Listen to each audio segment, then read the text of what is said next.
Setelah gagalnya kudeta G30 SPKI, maka rakyat dan TNI Angkatan Darat berpendapat PKI harus dibubarkan dan para pembunuh pimpinan TNI Angkatan Darat harus dihukum. Para mahasiswa, pelajar, dan rakyat kemudian berdemonstrasi secara besar-besaran yang dipelopori oleh Kesatuan Aksi Mahasiswa Indonesia atau KAMI dengan mengusung 3 tuntutan rakyat atau Tritura, yaitu bubarkan PKI dan ormas-ormasnya, retul Kabinet Dwi Kora, dan turunkan harga kebutuhan pokok rakyat. Sebaliknya, kelompok pendukung Soekarno tetap menunjukkan kesetiaannya dengan membentuk Barisan Soekarno, sehingga sering terjadi adu kekuatan di lapangan. Situasi konflik politik saat itu tidak saja menimbulkan ketegangan-ketegangan dalam kehidupan politik, tetapi juga konflik konstitusional karena MPRS juga menghendaki ditepatinya keputusan-keputusan MPRS, sedangkan Presiden menolak untuk memberikan pertanggungjawabannya kepada MPRS. Untuk mengatasi keadaan pasca pemberontakan G30 SPKI tersebut, maka Presiden Soekarno mengeluarkan surat perintah 11 Maret tahun 1966 kepada Letnan Jenderal Soeharto untuk mengambil langkah-langkah pemulihan keamanan dan ketertiban. Berdasarkan kewenangan yang ada, maka pada tanggal 12 Maret 1966, Letnan Jenderal Soeharto atas nama Presiden kemudian membubarkan PKI dan organisasi-organisasi yang bernaung dan berlindung di bawahnya sebagai organisasi terlarang di seluruh wilayah kekuasaan negara Republik Indonesia. Operasi pembersihan terhadap G30 SPKI terus dilaksanakan di seluruh wilayah Indonesia. Dalam operasi tersebut berhasil ditangkap tokoh-tokoh G30 SPKI antara lain ex-Letkol Untung, ex-Brigjen TNI Suparjo, dan lain-lain. Sementara itu, sidang umum keempat MPRS bulan Juli 1966 telah mengambil keputusan yang mengukuhkan surat perintah 11 Maret 1966 menjadi ketetapan MPRS. Selanjutnya, Letnan Jenderal Soeharto diangkat sebagai Ketua Presidium Kabinet. Salah satu tindakannya sebagai Presidium Kabinet adalah mengakhiri konfrontasi dan menandatangani perjanjian dengan Malaysia. Dalam sidang umum MPRS ini juga meminta pertanggungjawaban Presiden Soekarno atas tragedi nasional yang terjadi. Presiden Soekarno memberikan pidato yang disebut dengan Nawaksara. Malahan dalam sidang umum MPRS kedua pada bulan Mei tahun 1963, saudara-saudara sekalian telah menetapkan saya menjadi presiden seumur hidup. Dan pada waktu itu pun saya telah menjawab keputusan saudara-saudara itu dengan kata-kata, alangkah baiknya jikalau nanti MPR, yaitu MPR hasil pemilihan umum, masih meninjau soal ini kembali. Dan sekarang ini pun saya masih tetap berpendapat demikian. Dalam pada itu, Presiden memegang dan menjalankan tugas, wewenang, dan kekuasaan negara serta pemerintahan. Pasal 4, pasal 5, pasal 10, 14, pasal 12, 13, 14, 15, 16, 17, alat ayat 2. Jadi saya mau beri nama pertama dengan perkataan Nawa. Nawa apa? Ya karena saya tulis, saya mau beri nama Aksara. Terus Nawa Aksara. Atau disingkatkan Nawaksara. Pidato Nawaksara ditolak. Akhirnya dalam sidang istimewa MPRS bulan Maret tahun 1967 menghasilkan ketetapan antara lain mencabut kekuasaan pemerintahan negara dari Presiden Soekarno dan mengangkat Jenderal TNI Soeharto sebagai pejabat presiden sampai dengan terpilihnya presiden baru oleh MPR hasil pemilihan umum. Selanjutnya, bangsa Indonesia menapaki suatu kehidupan baru yang disebut dengan era Orde Baru. Pada saat konfrontasi dengan Malaysia, orang-orang Cina di Sarawak yang tergabung dalam pasukan gerilya rakyat Sarawak atau PGRS dikenal pula dengan sebutan Pasukan Rakyat Kalimantan Utara atau Paraku, dilatih dan dipersenjatai. Beberapa bulan setelah terjadi pemberontakan G30 SPKI, mereka diperintahkan untuk menyerahkan senjata kepada ABRI, akan tetapi tidak dipatuhi. Bahkan pada tanggal 16 Juli 1967, mereka menyerang pangkalan udara Auri Singkawang. Dari hasil pengusutan, ternyata mereka mempunyai hubungan dengan ex-komite daerah besar PKI Kalimantan Barat untuk menumpas PGRS Paraku tersebut. Maka dilaksanakan operasi Sapu Bersih, dipimpin Brigjen TNI Wijoyo Suyono. Kemudian dilanjutkan operasi Tata Tentrem, dipimpin Brigjen Ajay Witono. Operasi penumpasan sisa-sisa G30 SPKI juga dilancarkan di Blitar Selatan melalui operasi Trisula, dipimpin Kolonel Witarmin, dan di wilayah Merapi Merbabu Kompleks atau MMC Jawa Tengah dengan operasi Kikis oleh Kodam 7 di Penogoro. Operasi-operasi yang dilaksanakan dapat berjalan dengan baik, berhasil menangkap sisa-sisa pengikut G30 SPKI.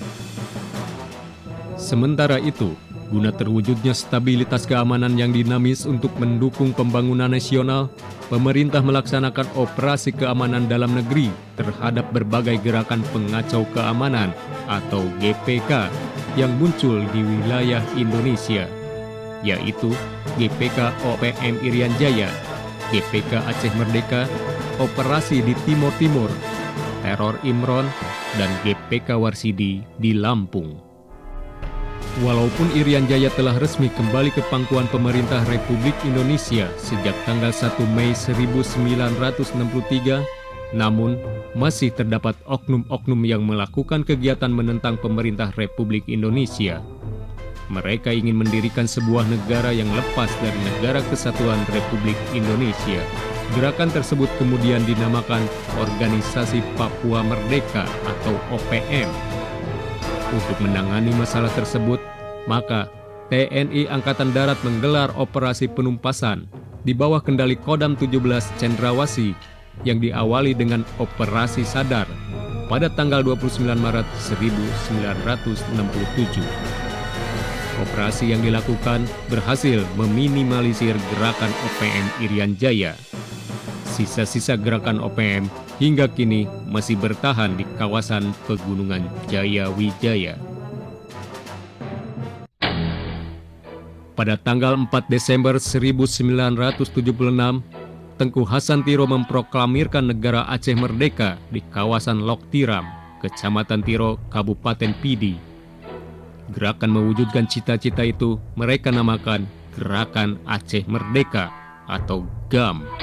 Gerakan ini oleh ABRI pada masa itu dikenal dengan sebutan Gerakan Pengacau Liar Hasantiro atau GPLHT.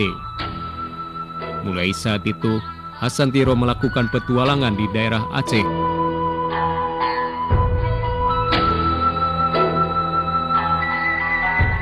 Untuk menumpas gerakan tersebut, maka Kodam 1 Iskandar Muda menggelar operasi militer dengan nama Jaring Merah. Operasi dapat berhasil dengan baik. Tokoh GAM Hasantiro kemudian melarikan diri ke Swedia untuk selanjutnya mengendalikan sisa-sisa kekuatan GAM yang meneruskan gerakan pengacauan dari hutan-hutan. Karena ekskalasi, sisa-sisa gerakan Aceh Merdeka kemudian meningkat bahkan mengganggu stabilitas keamanan di Aceh. Maka pemerintah memutuskan untuk menjadikan status Aceh sebagai daerah operasi militer atau DOM.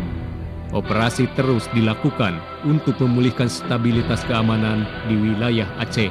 Status daerah operasi militer di Aceh kemudian dicabut sejak tanggal 7 Agustus 1998. Timor Timur adalah sebuah wilayah yang terletak di sebelah timur Indonesia dan merupakan jajahan Portugis. Pada tahun 1974, di wilayah ini terjadi dekolonisasi penjajahan Portugis. Akibatnya berdirilah beberapa partai, yaitu União Democrática Timorense atau UDT, Frente Revolucionária de Timor-Leste Independente atau Fretilin, Asociação Popular Democrática de Timor atau APODETI, Klibur Oan Timur Aswain atau Kota, dan Trabalhista. Dari beberapa partai itu, sebagian besar partai, yaitu UDT, APODETI, dan Trabalhista, berkeinginan untuk berintegrasi ke wilayah Indonesia. Keinginan tersebut mendapat persetujuan dari Dewan Perwakilan Rakyat Indonesia atau DPR RI yang dituangkan dalam Undang-Undang Nomor 7 Tahun 1976 tanggal 17 Juli 1976. Sejak saat itu, resmilah Timor Timur menjadi provinsi ke-27 bagian dari wilayah Indonesia. Namun, pihak Fretilin menentang integrasi dan melakukan perlawanan bersenjata, sehingga mengacaukan keamanan di Timor Timur. Oleh karena itu, kemudian dilaksanakan operasi militer di Timor Timur dengan nama Operasi Seroja. Operasi-operasi yang dilaksanakan berhasil menembak mati tokoh Fretilin Lobato dan menangkap Sanana Gusmao. Dalam upaya membentuk Negara Islam Indonesia atau NII, kelompok Imron berusaha mendapatkan senjata. Untuk mewujudkan gagasan tersebut, pada tanggal 11 Maret 1981, mereka menyerang polisi sektor Cicendo, Bandung, yang menyebabkan 3 orang anggota Polri gugur dan beberapa pucuk senjata dirampas. Dalam waktu singkat, mereka dapat ditangkap dan dipenjarakan. Guna membebaskan kawan-kawannya yang dipenjara, kelompok Imron pada tanggal 28 Maret 1981 kemudian membajak pesawat DC-9 Woyla yang sedang melaksanakan penerbangan dari Kemayoran, Jakarta menuju Medan. Oleh para pembajak, pesawat tersebut kemudian disuruh mendarat di Bangkok. Untuk membebaskan pesawat dan para penumpang, maka dikirimkan satuan khusus anti-teror ke Bangkok yang intinya terdiri atas anggota Komando Pasukan Sandi Yuda atau Kopasanda di bawah pimpinan Letkol Infantri Sintong Panjaitan.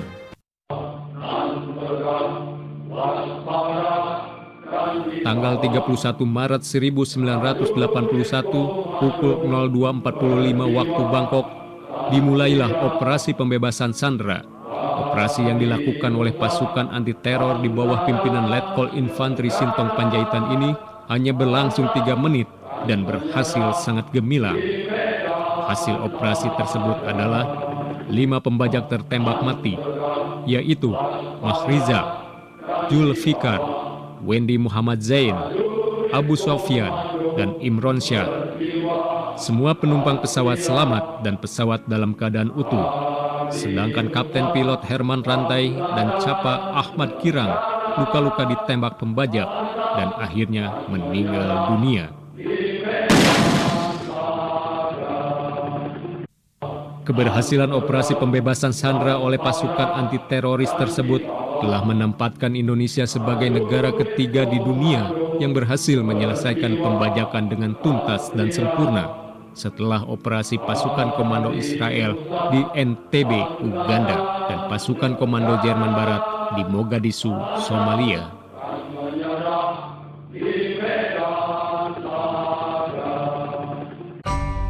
Sejak tahun 1988, aksi dan kegiatan kelompok Warsidi meningkat pesat. Melalui Jamaah Mujahidin Fisabilillah, ia bercita-cita mendirikan Negara Islam Indonesia atau NII dan mengangkat dirinya sebagai pimpinan tertinggi NII di daerah Lampung. Kepala Desa Rajabasa pada awal Desember 1988 meminta Warsidi untuk membubarkan Jamaah Mujahidin Fisabilillah. Permintaan tersebut ditolak. Bahkan, kepala desa diancam akan dibunuh. Menanggapi laporan masyarakat pada tanggal 6 Februari 1989, Komandan Rayon Militer Wai Jepara, Kapten Infantri Sutiman, bekerjasama dengan Camat Wai Jepara, Dr. Andes Julkifli Maliki, dan Kapolsek Letudul Badi beserta rombongan menuju ke tempat Warsidi untuk meminta penjelasan atas kegiatannya. Namun, ketika rombongan tiba di Cideng, tiba-tiba mereka disambut perlawanan fisik dan dihujani panah.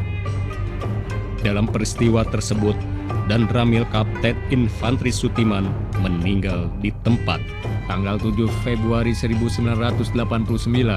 Kemudian dilaksanakan operasi penumpasan GPK Warsidi dipimpin oleh Komandan Korem 043 Garuda Hitam, Kolonel Infantri Hendro Priyono. Dalam waktu singkat, kompleks Ciideng dapat dikuasai. Dalam operasi tersebut Warsidi tewas dan 159 pengikutnya berhasil ditangkap.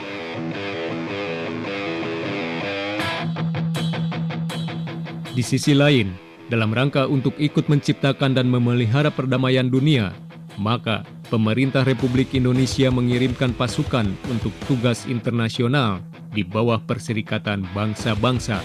Pada tanggal 28 Januari 1973, kontingen Garuda 4 di bawah pimpinan Brigadir Jenderal TNI Wiyogo Atmodarminto berangkat ke Vietnam dalam rangka Komisi Internasional untuk pengawasan dan supervisi penarikan mundur pasukan Amerika Serikat dari Vietnam Selatan. Kontingen Garuda 4 ini mengemban tugas mencegah pelanggaran-pelanggaran, menjaga status quo, mengawasi evakuasi pasukan dan alat-alat perang, serta mengawasi pertukaran tawanan perang. Selanjutnya, kontingen Garuda 5 di bawah Komandan Kontingen Brigadir Jenderal TNI Harsoyo berangkat ke Vietnam pada tanggal 21 Juli 1973 untuk menggantikan kontingen Garuda 4. Setelah menyelesaikan tugasnya di Vietnam, kemudian kontingen Garuda 5 digantikan oleh kontingen Garuda 7 yang tiba di Vietnam Selatan pada bulan April 1974 di bawah komandan kontingen Brigadir Jenderal TNI Sukemi Sumantri, dan pada tanggal 4 Desember 1974 komandan kontingen Garuda 7 diserahkan kepada Brigadir Jenderal TNI Bambang Sumantri. Tugas internasional di Vietnam ini berakhir pada bulan Juni 1975. Biar saja ku tak seelok langit sore, tapi selalu ku coba untuk mengindahkanmu. Sementara itu, pada bulan November 1973, kontingen Garuda juga dikirim ke wilayah Timur Tengah, yaitu kontingen Garuda 6 yang berintikan Yonif 512 Brigif 8 Brawijaya di bawah pimpinan Kolonel Infantri Rudini. Kemudian digantikan oleh kontingen Garuda 8 di bawah pimpinan Kolonel Artileri Sudiman Saleh. Kontingen Garuda 8 kemudian digantikan kontingen Garuda 8 kedua di bawah pimpinan Kolonel Gunawan Wibisono yang bertugas sejak bulan Juli 1975. Pada bulan Februari 1976, kontingen Garuda 8 kedua digantikan oleh kontingen Garuda 8 ketiga di bawah pimpinan Kolonel Infantri Untung Sridadi. Kontingen ini mengakhiri tugasnya pada bulan September 1976.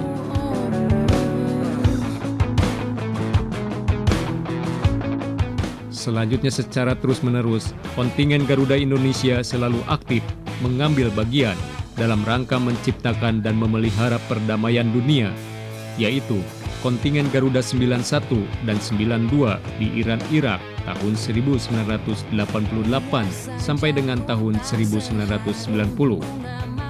Kontingen Garuda 11-1 dan 11-2 bertugas di Irak Kuwait tahun 1991 sampai dengan 1992. Kontingen Garuda 12A, 12B, 12C, dan 12D di Kamboja tahun 1992 sampai dengan 1994. Kontingen Garuda 13-1, 13-2, dan 13-3 bertugas di Somalia tahun 1992 sampai dengan 1995. Kontingen Garuda 14-1 dan 14-2 serta 14A sampai 14J di Bosnia, Slovenia Timur, Kroasia, dan Masedonia tahun 1993 sampai dengan 1998. Kontingen Garuda 15-1 sampai dengan 15-4 bertugas di Georgia tahun 1994 sampai dengan 1998. Kontingen Garuda 17.1 sampai dengan 17.5 bertugas di Filipina tahun 1994 sampai dengan 1998.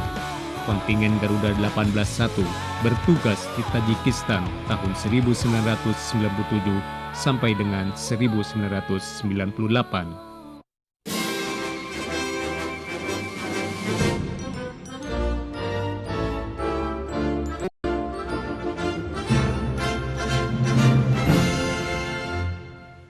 Berdasarkan konsensus nasional, sejak lahirnya Orde Baru, ABRI selain melaksanakan tugas-tugas kemiliteran selaku kekuatan pertahanan dan keamanan, juga mengemban fungsi sosial politik yang kemudian terkenal dengan sebutan Dwi Fungsi ABRI. Dengan demikian, ABRI bersama komponen bangsa yang lain ikut secara aktif dalam segala usaha dan kegiatan bangsa dan negara ke arah tercapainya tujuan nasional, yaitu terwujudnya masyarakat yang adil dan makmur berdasarkan Pancasila dan Undang-Undang Dasar 1945. Aktualisasi fungsi ABRI sebagai kekuatan sosial politik antara lain diwujudkan dengan cara ikut berperan aktif dalam merumuskan berbagai kebijakan nasional serta kegiatan-kegiatan lain yang berkaitan dengan upaya mensejahterakan kehidupan nasional bangsa, seperti ikut menentukan haluan negara dalam lembaga legislatif, kekaryaan ABRI, dan berbagai macam operasi bakti seperti ABRI Masuk Desa atau AMD, ABRI Manunggal Keluarga Berencana dan Kesehatan, ABRI Manunggal Reboisasi, Operasi Bakti Manunggal Aksara atau Obama, ABRI Manunggal Pertanian, dan lain-lain.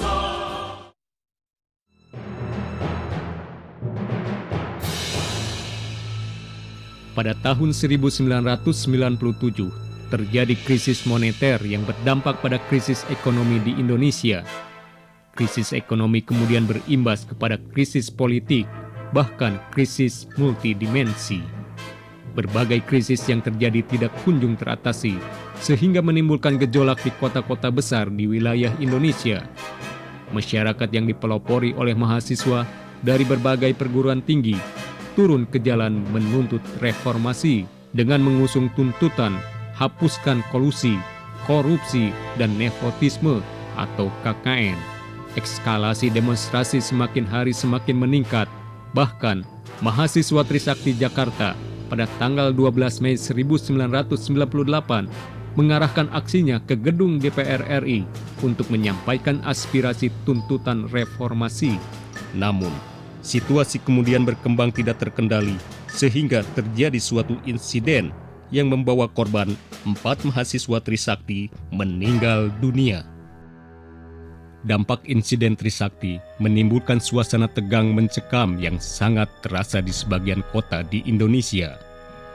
Meninggalnya mahasiswa telah dijadikan simbol dan seolah-olah mendapatkan legitimasi untuk aksi turun ke jalan secara besar-besaran.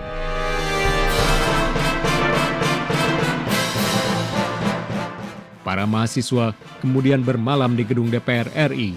Sampai tanggal 19 Mei 1998 telah mencapai 15.000 mahasiswa yang menempati gedung DPR RI.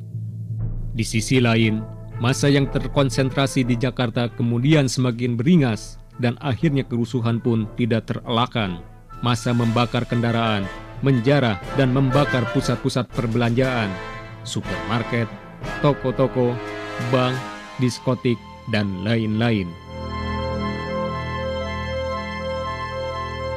Sementara itu, di Istana Merdeka, Presiden Soeharto mengumpulkan para pemuka masyarakat, ulama, dan cendekiawan untuk mendengarkan pendapatnya tentang aspirasi masyarakat dan langkah-langkah yang sebaiknya diambil.